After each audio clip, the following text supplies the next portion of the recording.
Ay nako, ito na naman, araw na naman ng eleksyon. Boboto na naman ng mga pagmumukhang pinaglumaan na ng politika. Mga taong nagnanais na naman ng kapangyarihan. Yung iba gusto lang maging protektor ng another politiko. At yung iba naman, family business na nila ito. Yes sir! Nakakasawa na talaga. Anyways, kahit hindi ko man gustuhin bumoto, wala akong magagawa. Kailangan ko pa rin magpakita at bumoto, kundi mawawala ako sa talaan. So, ayun na nga.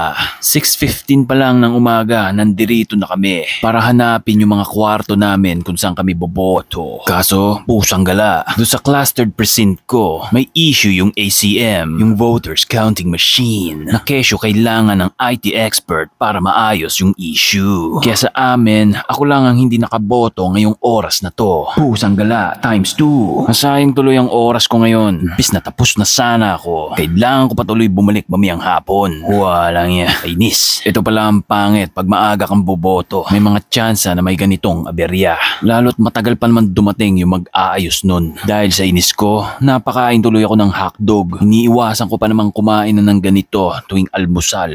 Pero no choice pare. Ito lang ang available dito. Along yung burger at purified water.